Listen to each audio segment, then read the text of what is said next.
आज हम लोग क्लास 11 चैप्टर 8 का सीक्वेंस एंड सीरीज जो चैप्टर है उसका एक्सरसाइज 8.2 का क्वेश्चन नंबर 11 करने वाले हैं।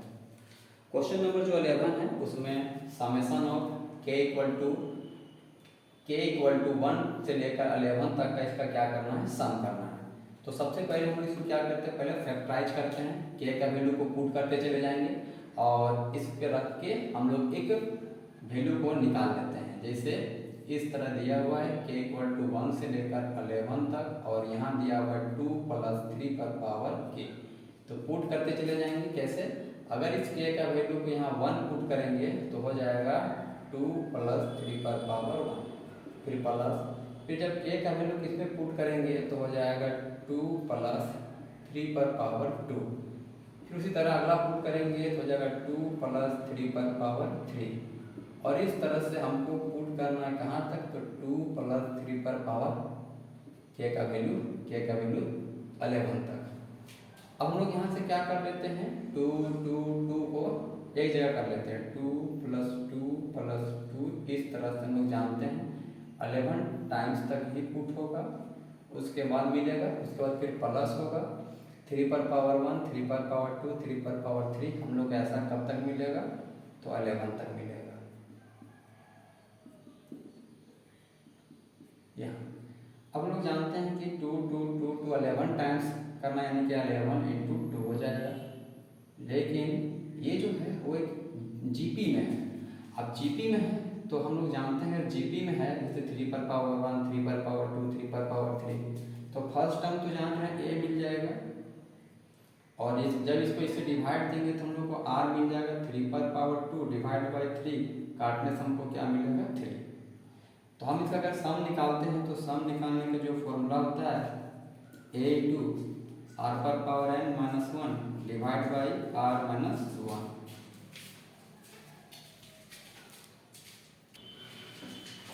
तो 11 × 2 और इसका जो समेशन है ई वाला टर्म का समेशन, तो इसका फॉर्मूला होता है a r पर power n - 1 divide by r - 1। तो a का वैल्यू यहाँ से हमको मिल जाएगा 3, r का वैल्यू निकल गया है 3 का पावर 11 हो जाएगा क्योंकि n का वैल्यू दिया हुआ 11 और फिर माइनस में 1 और डिवाइड बाई r - 1 यानी 3 - 1। तो यहाँ से हो जाएगा 22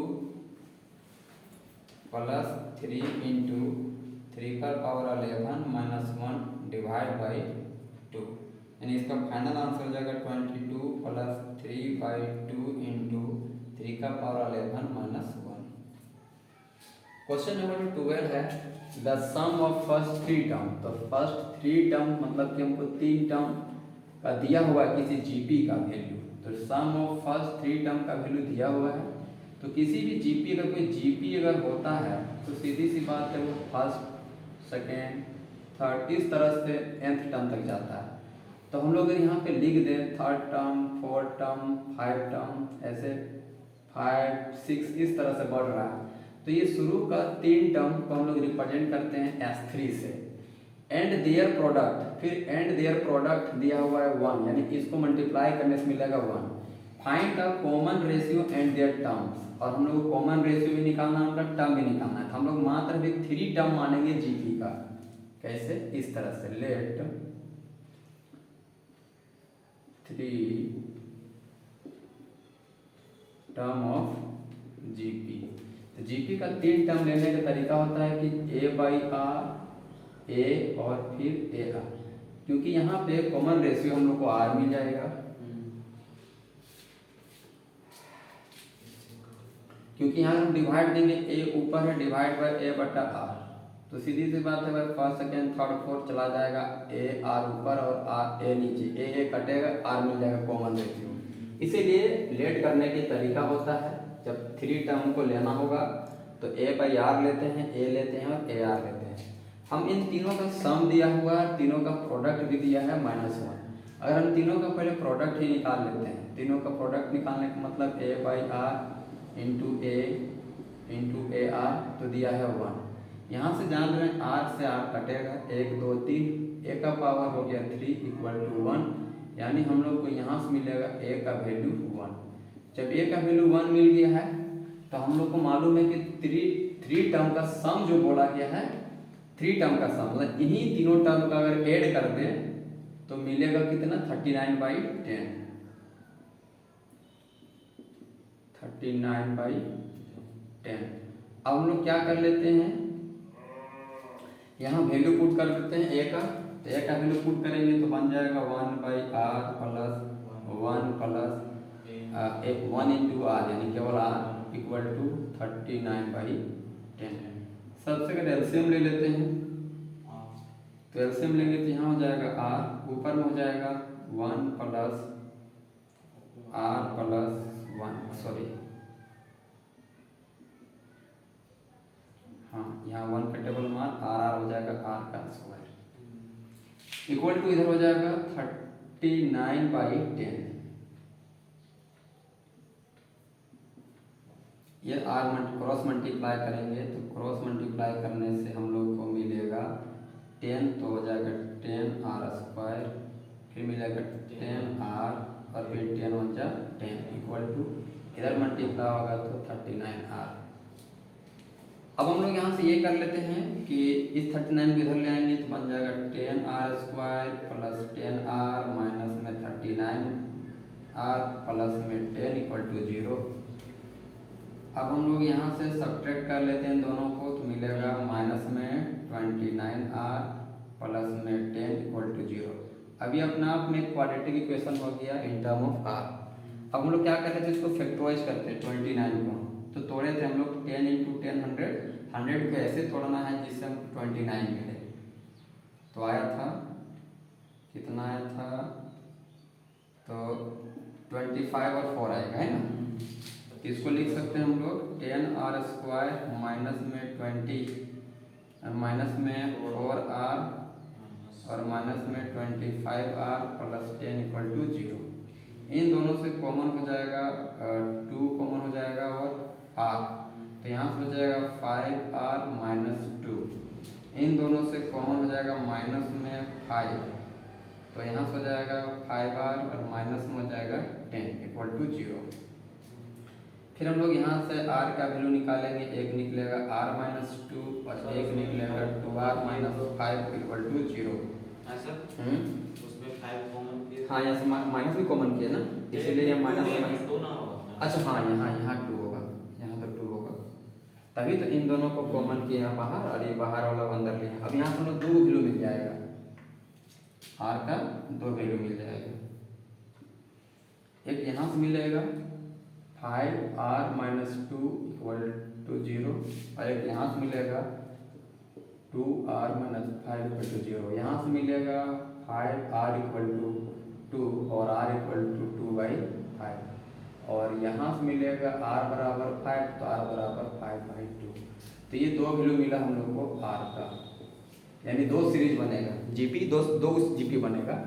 एक जब इसमें पुट करेंगे ए का वैल्यू इसको लेकर और आर का वैल्यू इसको लेकर, और एक बार इसको लेकर बनाएंगे तो हम लोग 2 जीपी बनेगा। पहला जीपी बनाते हैं हम लोग इसको लेके, यदि ए का वैल्यू 1 और आर का वैल्यू 2/5 लेते हैं तब हम लोग का जो जीपी होगा डायरेक्ट पुट करते हैं, ध्यान देना यहाँ 1 हो जाएगा तो 1/r सॉरी आर की जगह तो भी पुट हो जाएगा ना 2/5। फिर अगला एक जगह 1 और अगला ए आर तो 1 × 2/5, ये 5 चला जाएगा ऊपर तो 5/2, 1, 2/5 एक जीपी ये बनेगा। और यदि ए का वैल्यू 1 ही रहेगा और आर का वैल्यू पुट करते हैं 5/2 तब जाके जो जीपी बनेगा वो बन जाएगा 1 / 5/2, 1 और फिर 1 × 5/2, यहाँ हो जाएगा 2/5, ये 1 हो जाएगा, ये बन जाएगा 5/2। ये 2 जीपी बना, ठीक है, क्योंकि हम लोग क्वेश्चन में बोला गया था क्या कि कॉमन रेशियो निकालने के लिए, तो कॉमन रेशियो तो हम लोग को निकल गया ये वाला, और बोला था एंड इन टर्म्स, फिर टर्म्स भी निकालना था फर्स्ट सेकंड थर्ड 2 जीपी बनेगा क्योंकि आर का वैल्यू 2 होता है। तो ये क्वेश्चन नंबर 11 और 12 हुआ है ना। क्वेश्चन नंबर जो 13 है इसमें how many terms of GP 3 पर पावर 2 3 पर power 3 dot dot dot are needed to give the sum 120। इसमें बोला जा रहा है कि हम लोग को नंबर ऑफ टर्म्स पता करना है। क्या पता करना है? नंबर ऑफ टर्म्स, कि कितने टर्म्स का हम लोग सम करें जिससे 120 मिले, मतलब n हम लोग को फाइंड करना है। तो हम लोग के पास तो जीपी दिया हुआ है ना, जीपी तो गिवन है कि नहीं? जीपी क्या दिया हुआ है? 3 दिया हुआ है, 3 का पावर 2 दिया है, अगला 3 का पावर 3 दिया, इस तरह से है भाई। हम लोग को ही तो नंबर पता करना है, n बराबर 1, n बराबर 2, n बराबर 3 है ना। तो इस तरह से हम लोग यहाँ पता करना है कि कितना नंबर ऑफ टर्म्स को ऐड करने से 120 मिलेगा। यानी हम लोग को सम पहले से मालूम है कि हम लोग इस जीपी की मदद से हम लोग ए पता कर सकते हैं जो फर्स्ट टर्म दिख रहा है, आर पता कर सकते हैं डिवाइड देने से, सेकेंड टर्म को फर्स्ट टर्म से डिवाइड देने से क्या मिलेगा? 3 मिलेगा ना। तो ए मिल गया, आर मिल गया, हमको निकालना है एस एन। तो एस एन भी तो दिया हुआ है 120। हाँ, इसका मदद से हम लोग क्या करेंगे? नंबर ऑफ टर्म निकालेंगे, एन निकालेंगे। अगर हम लोग एन निकालेंगे तो इस फॉर्मूला यूज करेंगे। इसका फॉर्मूला क्या होता है? तो पढ़े से कि ए होता है आर पर power n minus 1 divide by फिर आर माइनस 1। अब हम लोग के पास जो इन्फॉर्मेशन है वो इन्फॉर्मेशन को यहाँ पे पुट करेंगे। ए का वैल्यू 3 है, 3 पुट करेंगे, आर का वैल्यू 3 है, 3 पुट करेंगे, पावर एन है नहीं मालूम है अभी, -1 divide by 3 minus 1 equal to 120। अभी 3 माइनस 1 क्या होगा? 2 हो जाएगा। तो 3/2 और ऊपर में हो जाएगा 3 पर पावर n माइनस 1, यहाँ होगा 120। अब ये जो 2 मल्टीप्लाई मतलब डिवाइड हो जाएगा, सॉरी डिवाइड ना मल्टीप्लाई में, मल्टीप्लाई है डिवाइड में। तो केवल यहाँ से क्या बचेगा हम लोग के पास? 3 पर पावर n माइनस 1, यहाँ जाएगा 120 इंटू 2 डिवाइड बाई 3। 3 का टेबल को काट देंगे, मिलेगा 40 और 2 कितना हो जाएगा? 40 इंटू 2 80। अब इधर का जो माइनस में आएगा तो प्लस 81, इधर जाएगा 3 पर पावर n। ये 3 पर पावर n हो गया, ये हो गया 81। अब 81 को हम लोग लिखते हैं 3 पर पावर 4 लिखते हैं ना, क्योंकि 81 को अगर हम लोग फैक्टराइज कर देते हैं तो देखिए कितना मिलता है, 1 2 3 4, यानी कि 81 को हम लोग लिख सकते हैं 3 पर पावर 4। वही लिखे हैं, का बेस सेम है तो पावर क्या हो जाएगा? सेम, यानी n बराबर 4 है। इससे ये पता चला कि हम लोग जब 4 टर्म को ऐड करेंगे ना, फर्स्ट सेकेंड थर्ड अगला 4 टर्म को ऐड करते हैं तो कितना मिल जाएगा? 120 मिल जाएगा। ठीक है। तो क्वेश्चन नंबर जो 14 है कि the sum of first 3 term of a GP is 16 and the sum of next 3 term is 128. Determine the first term and the common ratio and sum of n term of GP। है ना? नहीं समझ में आया हो बताते हैं। कहना का मतलब है कि कोई जीपी है तो जीपी का शुरू का 3 टर्म को अगर ऐड करेंगे तो 16 मिलेगा, बाद वाला 3 टर्म को ऐड करेंगे तो 128 मिलेगा। तो हम लोग को पता करना है कि आखिर फर्स्ट टर्म क्या है और उनका कॉमन रेशियो क्या है और फिर nth टर्म का सम क्या होगा। ठीक है। तो सबसे पहले ये समझना है कि कोई भी जीपी है, फिलहाल अगर हम लोग को भी 6 टर्म तक मानेंगे किस दिखेगा? First term, second term, third term, fourth term, 5 term, 6 term, ऐसे होता है ना 6 टर्म। तो बड़ा इन 3 टर्म का ऐड करने से मिलता है 16 और फिर इन 3 टर्म को ऐड करने से मिलता है 128, ऐसे बोला जा रहा है। लेकिन रिप्रेजेंट करने का तरीका क्या होता है? जब हम लोग ऐसे लिखते हैं ना S3, इसका मतलब हो गया कि फर्स्ट से लेकर 3 तक। ठीक है। तो फर्स्ट से लेकर 3 तक का सम है 16। लेकिन हम लोग यहाँ से लेकर यहाँ तक का रिप्रेजेंट करने का डायरेक्ट तरीका थोड़ी ना है।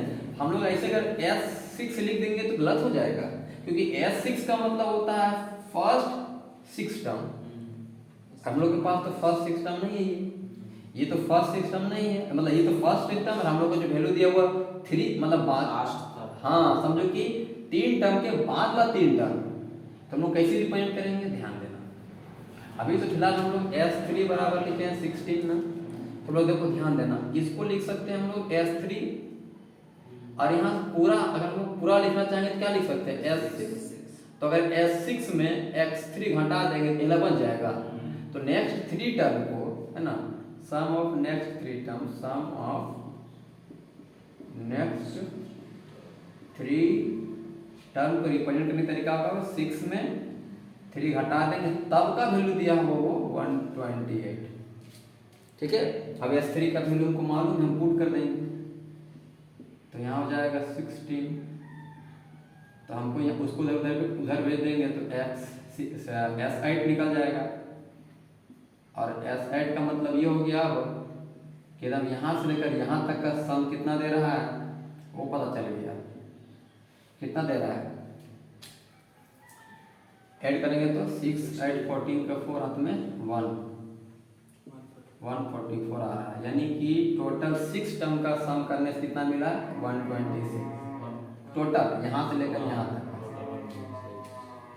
ठीक है, अब हम लोग के पास S6 है, S3 है, यही ना है। तो अब हम लोग थोड़ा सा यही सब का इस्तेमाल करते हैं। अगर S3 का पहले इस्तेमाल कर लेते हैं, कोई बात नहीं, चलो इसी थोड़ा तोड़ लेते हैं और आगे। S6 है ना, तो पहले हम लोग जानते हैं कि Sn का फॉर्मूला क्या होता है, a होता है r पर पावर n माइनस 1 और r माइनस 1, यही ना होता है, यही होता है। तो अगर इसका आधार पर हमें 3 पुट करा देते हैं, 6 दिख रहा है, अगर यहाँ 6 रखेंगे तो कहाँ कहाँ चेंज होगा, यहाँ 6 आएगा और यहाँ 6 आएगा, और कहीं तो चेंज होगा नहीं, क्योंकि और कुछ तो मालूम है नहीं, है ना। तो इसका वैल्यू हम यहाँ पे पुट करेंगे ऐसे, a r पर power 6 minus 1 divide by r minus 1, इधर हो जाएगा 144। इसको मान लेते हैं इक्वेशन 1। इससे भी निकाल लेते हैं हम लोग, जैसे S3 है तो S3 का वैल्यू है कितना 16, इससे भी निकालेंगे यही निकलेगा a r पर power 3 minus 1 divide by r minus 1, यही ना होगा। बस यहाँ 3 पुट करेंगे तो यहाँ 3 हो जाएगा। अब हाँ, इसको इक्वेशन 2 मान लेते हैं। अब इन दोनों को हम लोग क्या कर लेते हैं, डिवाइड कर देते हैं, डिवाइडिंग 1 and 2, डिवाइड करेंगे सीरीज में बात है, बहुत कुछ कटेगा। जैसे ये वाला टर्म डिवाइड बाई ये वाला टर्म लेंगे तो लेंगे a r पर power 6 minus 1 divide by r minus 1, फिर यहाँ a r पर power 3 minus 1 divide by r minus 1, इधर हो जाएगा 144 डिवाइड बाई 16। इधर से देखो क्या होगा, थर्ड सेकेंड और फोर्थ पूरा कट जाएगा, कटेगा ना पूरा, कितना बचेगा, ऊपर हम a से a भी कटेगा, ये a से a, मतलब बचने वाला बचेगा क्या, r पर power 6 minus 1 divide by r पर पावर 3 माइनस 1 इक्वल टू, यहाँ भी कट जाएगा ना, 4 का टेबल है 4 बार में, 4 का टेबल है 4 3 जा 12 और 4 6 जा 24, फिर 4 9 जा, मतलब 9 बार में कट जाएगा। समझ में आ रही है? इसको और सॉल्व करने का कोई तरीका यहाँ से भी नजर नहीं आ रहा है, रेशनलाइजेशन करके भी कोई फायदा देगा नहीं, इसीलिए हम लोग इसको क्रॉस मल्टीप्लाई कर लेते हैं ना। क्रॉस मल्टीप्लाई करेंगे तो r पर पावर 6 माइनस 1 9 से मल्टीप्लाई तो 9 r पर पावर 3 होगा, फिर 9 बन जाए 9 होगा, सब कुछ इधर ले आएंगे तो ये बन जाएगा r पर पावर 6। देखो r पर पावर 6 लिख सकते हैं, r पर पावर 3 का पावर 2 ऐसे, फिर इसको उधर लाएंगे, इधर होगा 9 r पर पावर 3, ये माइनस 8 इधर आएगा तो बन जाएगा प्लस में, मतलब प्लस में माइनस 9 इधर आएगा तो प्लस में 9 हो जाएगा, ये माइनस 1 है इधर, सो बोलना चाह रहे थे कि दोनों सॉल्व होकर 8 देगा, ये दोनों सॉल्व होकर 8 देगा। तो इसको ऐसे लिख सकते हैं, r पर पावर 3 का पावर 2 माइनस 9 r का पावर 3 है, 3 लिखिए ना, आपका पावर 1 से इसने लिखा है, इतने दिख रहा है इसमें, दिख रहा है नीचे भी 3 है दिख रहा है यहाँ, प्लस में हो गया 8 इक्वल टू 0। ठीक है, अब हम लोग क्या करेंगे, देखो कैसे रिप्रेजेंट करेंगे इसको, थोड़ा सा ऐसे लेट कर लेते हैं, r का पावर 3 दिख रहा है उसको 1 कर लेते हैं, r पर पावर 3 को x मान लेंगे, x क्या मान लेते हैं x, अगर जहां जहां r पर पावर 3 उसको x मानेंगे तो क्या बन जाएगा, x का अब यहाँ स्क्वायर हो जाएगा, x स्क्वायर हो जाएगा माइनस 9, ये वाला को माने क्या x, तो x हो जाएगा प्लस में इक्वल टू। अब ये क्वाड्रेटिक इक्वेशन बन गया। जब ये क्वाड्रेटिक इक्वेशन बन गया तो हम लोग अब यहाँ आराम से सॉल्व कर सकते हैं, है ना। यहाँ हो जाएगा x स्क्वायर, इसको तोड़ लेते हैं 8 में, तो 8 में जाएगा कर देते हैं, है ना, तो यहाँ कर देते हैं 1 और यहाँ कर देते हैं 8, ताकि 8 और 1 हो जाएगा 9 और प्लस में 8 इक्वल टू 0। तो यहाँ इन दोनों से कॉमन होगा x, तो बन जाएगा x माइनस 1। इन दोनों से कॉमन होगा माइनस में 8, तो हो जाएगा x माइनस 1 बराबर 0। यहाँ दोनों तरफ से x माइनस 1 को कॉमन करेंगे दोनों से, तो बचेगा क्या x माइनस 8 बराबर 0। अब यहाँ अपना अपना करेंगे तो x माइनस 1 बराबर 0 और x माइनस 8 बराबर 0। यहाँ मिलेगा x इक्वल टू 1, यहाँ मिलेगा x इक्वल टू 8, है ना। अब इन दोनों में कोई एक तो भाई सेटिस्फाई नहीं होने वाला है, क्योंकि दो में से कोई एक वैल्यू आएगा। चेक करते हैं कौन आएगा कौन जाएगा, ठीक है। किसको नेगलेक्ट करना पड़ेगा। सबसे पहले हम क्या कर लेते हैं, यहाँ से x का वैल्यू देखो कितना है, r पर पावर 3, तो इसको पहले ले लेते हैं ना कि x इक्वल टू है 1। x का जगह वैल्यू जानते हैं r पर पावर 3 बराबर 1। ये 3 उधर जाएगा तो क्या देगा भाई, 1 का पावर क्यूब रूट तो 1 ही देगा ना। तो 1 बराबर r बराबर क्या देगा, 1 ही देगा, है ना। और जब उधर वाला से बात करते हैं, इधर वाला जो दिया हुआ था x इक्वल टू 8 है, तो यहाँ तो r का पावर 3, 8 लिख सकते 2 पर पावर 3, यानी r का वैल्यू कितना मिला 2, यानी r का वैल्यू यहाँ पे 2 मिला है। अब यहाँ क्या बोला था, डिटरमाइन द फर्स्ट टर्म, हम लोग को फर्स्ट टर्म भी निकालना है। और फिर क्या बोला था, कॉमन रेशियो, तो कॉमन रेशियो तो निकल गया, लेकिन कौन वाला सही है कौन गलत है, या कौन दोनों सही है अभी तो पता चल जाएगा। कैसे पता चलेगा, जब हम लोग इन दोनों इक्वेशन में से किसी एक इक्वेशन में पुट करके और हम लोग क्या कर लेते हैं, एक वैल्यू निकाल लेते हैं। तो छोटा वाला पुट करते हैं, सेकेंड नाम पुट करते हैं ना, पहले इसका आधार पर बात करते हैं ना, इसको पुट करते हैं। When r equal to 1 then equation second, तब इक्वेशन सेकेंड देखो क्या हो जाएगा, a है और r की जगह 1 का पावर 3 माइनस 1 डिवाइड बाई, नीचे ध्यान देना 1 माइनस 1 आया, तो 1 माइनस 1 क्या होगा, 0 हो जाएगा। तो 0 हो जाएगा तो सीधी सी बात है, ऊपर कुछ भी मिलेगा लेकिन 0 थी तो नॉट डिफाइन कर देगा। इसीलिए ये जो वैल्यू होगा वो हम लोग का क्या होगा, ये वैल्यू को हम लोग नेग्लेक्ट कर देंगे, यानी ये वैल्यू जो है पॉसिबल नहीं है, सीधी सी बात है। जैसे अब r का वैल्यू 1 पुट करोगे, नीचे तो 0 कर देगा, नीचे 0 मतलब नॉट डिफाइंड, यानी r का वैल्यू ये नहीं होगा। मतलब हम लोग को कॉमन रेशियो जो पूछा था कि कॉमन रेशियो क्या होगा, कॉमन रेशियो क्या होगा, ये आंसर में आएगा 2। हाँ, अब हम लोग बात करेंगे जो फर्स्ट यानी a नंबर जो फर्स्ट टर्म निकालना है, तो सेकेंड इक्वेशन में पुट करते हैं। तो r का वैल्यू लेके पुट करना होगा, व्हेन r बराबर 2 देन इक्वेशन जो सेकेंड है बिकम कुछ कैसा बनेगा, तो a की जगह में a लिखे हैं, r की जगह में क्या लिखेंगे 2, तो 2 का power 3 minus 1 divide by 2 minus 1 equal to 16। अब यहाँ a हो गया, 2 का पावर 3 8 होता है, 8 में 1 जाएगा तो 7 मिलेगा, 8 माइनस 1 7 हो गया, डिवाइड बाई कितना हो गया 1, तो नीचे 1 का मतलब तो है नहीं, इक्वल टू कितना मिला 16। तो देखो a बराबर निकले कितना 16 डिवाइड बाई 7। तो ये हम लोग का क्या हो गया फर्स्ट टर्म, a का मतलब क्या होता है फर्स्ट टर्म, तो फर्स्ट टर्म निकल गया, और r का मतलब क्या होता है कॉमन रेशियो, तो कॉमन रेशियो मिल गया। अब हम लोग को एक चीज और निकालना है यहाँ, सम ऑफ n टर्म। क्या निकालना है, सम ऑफ n टर्म। बोला गया था ना कि find the sum of n term of GP, तो ऐसे निकालने का फॉर्मूला तो लोग जानते हैं। अब यहाँ ये चेक कर लेना है कि r का वैल्यू छोटा है बड़ा है,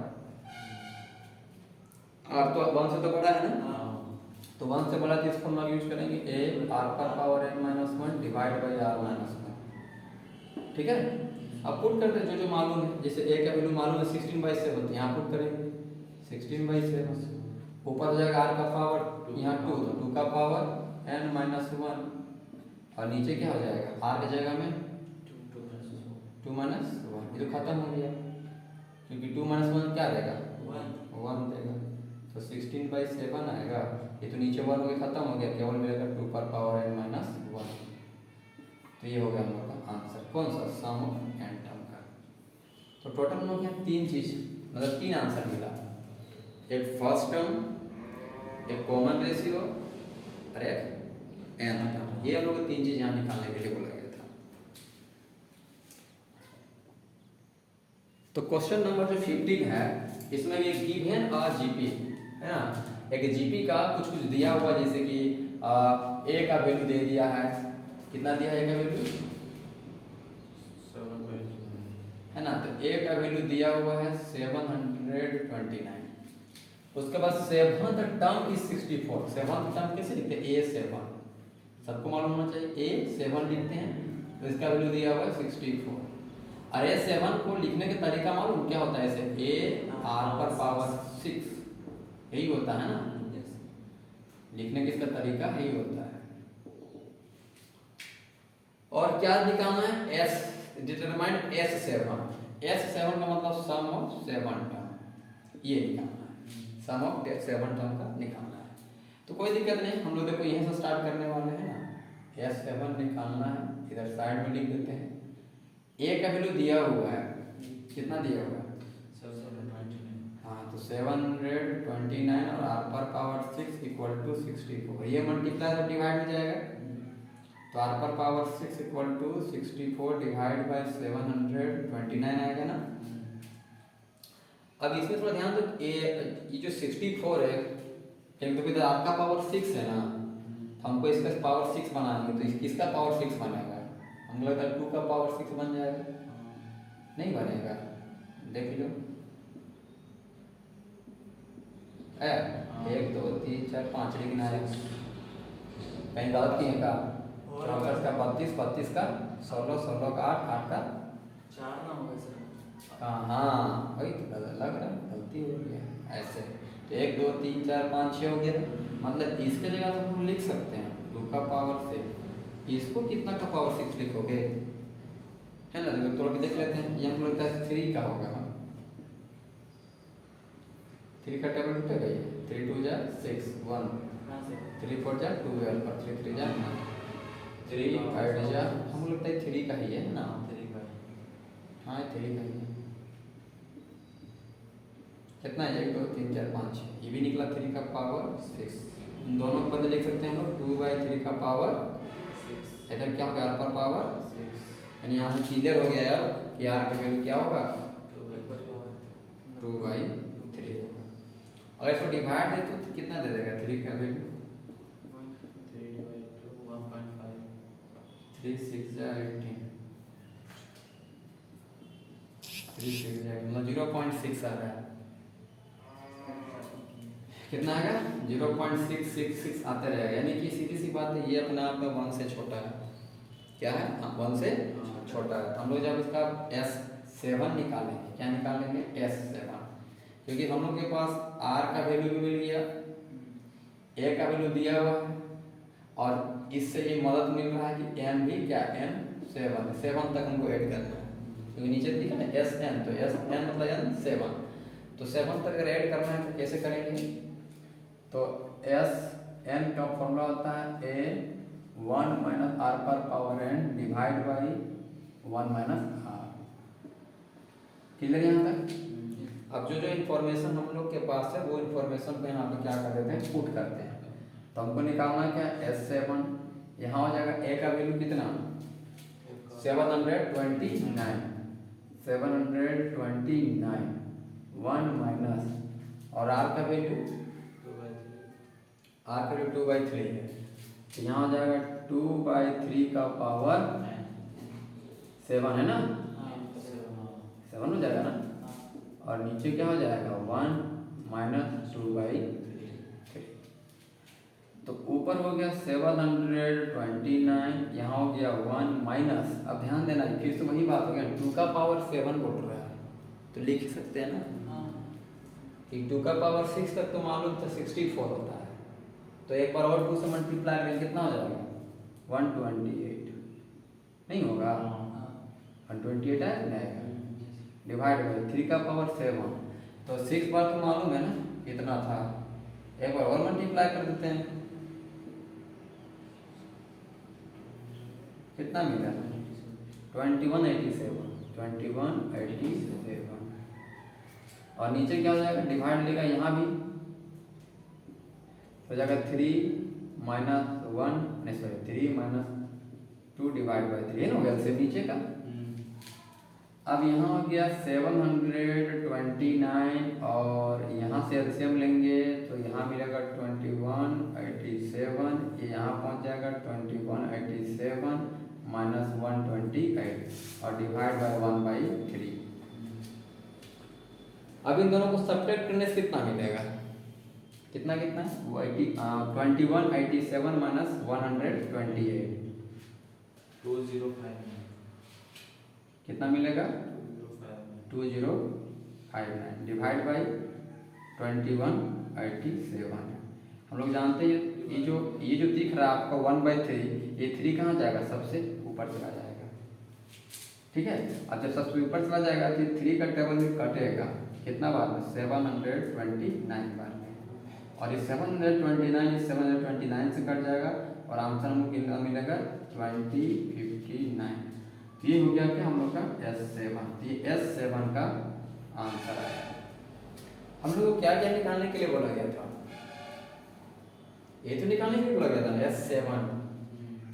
R का वैल्यू तो कुछ पॉसिबल था क्या यहाँ से, ऐसा तो लग नहीं रहा था, R का वैल्यू तो इतना ही मिलेगा है ना S7। चलो यहाँ तक राइट करो। क्वेश्चन है कि फाइंड जीपी, हम लोग एक जीपी बनाना है, एक जीपी है, find a GP for which sum of first 2 term is -4। तो जो दिया पर उस इंफॉर्मेशन को लिखना स्टार्ट करो। क्या बोला कि sum of first 2 term, first 2 term मतलब शुरू का 2 टर्म, यानी S2 लिखना पड़ेगा। क्या लिखना पड़ेगा S2। तो S2 कितना दिया हुआ है -4, एक चीज ये मिल गया। And the fifth term is, मतलब फिफ्थ टर्म मतलब A5 कितना है, तो बोलता है 4 टर्म ऑफ थर्ड टर्म, मतलब 4 टाइम्स 4 इंटू थर्ड टर्म यानी A3, ऐसे लिखना होगा। 3 टर्म है तो हम लोग को लिखना होगा A में, सम होता है तो S में लिखते हैं। तो हम लोग थोड़ा इसको सॉल्व करते हैं, यहीं से पहले इसी को, तो देखो क्या मिलेगा, ये मिलेगा A r पर पावर 4, ये मिला 4 इंटू A r पर पावर 12 मिलेगा। A से तो ये कटेगा, r का स्क्वायर डिवाइड में आएगा, r का पावर 4 इधर r का पावर 2 डिवाइड में कितना मिला +4, ऐसा मिला। अब यहाँ से इसको काटेंगे तो क्या मिलेगा, r का पावर 4 इधर क्या मिला 4 मिला ना। अब जब वही चीज़ उधर जब अंदर रूट जाएगा तो r का वैल्यू क्या मिलेगा 2 का स्क्वायर, या फिर कह सकते हैं ऐसा √4 का क्या मिलेगा 2 को मिलेगा, यहाँ पे +-2 मिलेगा। अब इस पे डिपेंड करेगा कि r का वैल्यू अगर 2 है तो फिर 2 टर्म मिलेगा, 2 चीज़ मिलेंगे। आगे हम लोग बात कर लेते हैं कि जब r मिल गया तो हम लोग को अब a मिल जाएगा ना, किसमें रखेंगे तो a मिल जाएगा, इसमें रख देते तो निकल जाएगा ना, इसमें रखने से मिल जाएगा क्योंकि S2 तो दिया हुआ है। तो S2 का मतलब हम लोग निकाल लेंगे, दो कैसे निकालेंगे। S2 का जो वैल्यू दिया हुआ है वो दिया हुआ है -4, ठीक है। और S2 का फॉर्मूला लगाएंगे A r पर पावर 2 -1 डिवाइड बाई कितना लिखते हैं r -1 इक्वल टू -4। अब हम लोग यहाँ क्या कर लेते हैं, r का वैल्यू पुट कर देते हैं 2, पॉजिटिव वाला, हाँ r का वैल्यू ले लेते हैं पॉजिटिव वाला 2। तो जब पॉजिटिव वाला 2 लेंगे तब देखो यहाँ से a का वैल्यू निकल जाएगा, यहाँ हो जाएगा a, यहाँ पर 2 का पावर 2 4 -1 डिवाइड बाई 2 -1, इधर क्या हो जाएगा -4। समझ में आ रहा है यहाँ तक। अब यहाँ देखो a हो गया, यहाँ इंटू में मिल रहा है 3, नीचे 1 इक्वल टू -4, यानी a का वैल्यू कितना मिला हम लोग यहाँ से -4/3, क्योंकि 3 मल्टीप्लाई डिवाइड है, मंथ का मतलब होता नहीं। तो यहाँ से a का वैल्यू मिला, a का वैल्यू कितना मिला -4/3। अब हम लोग क्या कर लेते हैं, अगर r का वैल्यू -2 रखते इसी जगह पे, हाँ इसको सेकंड मान लेते हैं ना, फर्स्ट मान लेते हैं, ये इसी में रख देते हैं r का वैल्यू -2। तो जैसे r का वैल्यू -2 रखेंगे तभी ध्यान देना कि सेम चीज मिलेगा, थोड़ा सा चेंज होगा क्योंकि यहाँ माइनस का तो प्लस हो, लेकिन नीचे तो नहीं चेंज होगा, नीचे तो वैल्यू मिलेगा।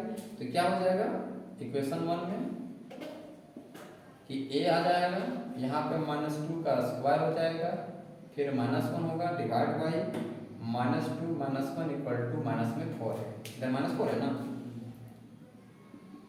a है यहाँ पे तो भाई +4 ही मिलेगा -1, और नीचे जाएगा -2 -1 इक्वल टू -4। a यहाँ मिलेगा +3, यहाँ मिलेगा -3, यहाँ मिलेगा -4, ये 3 से 3 कट गया, तो माइनस ए इक्वल टू मिला -4, यानी हम कह सकते हैं ए बराबर मिला +4। अब यहाँ हम लोग के पास क्या है, ए का वैल्यू मिल गया 2 गो और आर का वैल्यू मिल गया 2 गो। तो थोड़ा ध्यान देना कब कब कैसे कैसे मिला। तो जब हम लोग के पास आर था +2 तब ए वैल्यू मिला था, जब प्लस में 2 रखे थे तब ए का वैल्यू मिला था माइनस में 4/3, और जब आर का वैल्यू रखे -2 तब ए का वैल्यू कितना मिला, +4। ठीक है, तो फाइंड द जीपी, हमको एक जीपी बनाना है। जीपी बनाने के लिए कम से कम तो 2-3 टर्म चाहिए ना।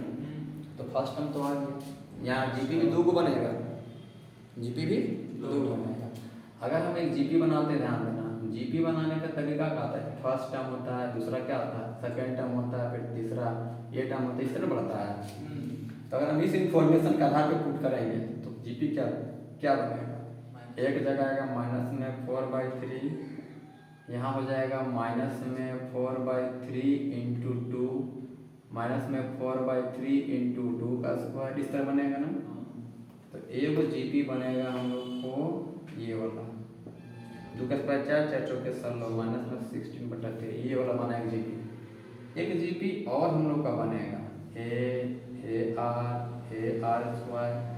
तो अगर हम लोग ए फर्स्ट टर्म रखते हैं 4, फिर 4 इंटू यहाँ आर पे रखते हैं -2, फिर अगला हो जाएगा 4 -2 का स्क्वायर, इस तरह बढ़ेगा। तो ये मिलेगा 4, ये मिलेगा माइनस है, ये 2 का स्क्वायर कितना हो जाएगा, +4, 4 × 16। तो इस तरह से हम लोग एक जीपी मिलेगा, तो 2 जीपी हम लोग को मिलेगा।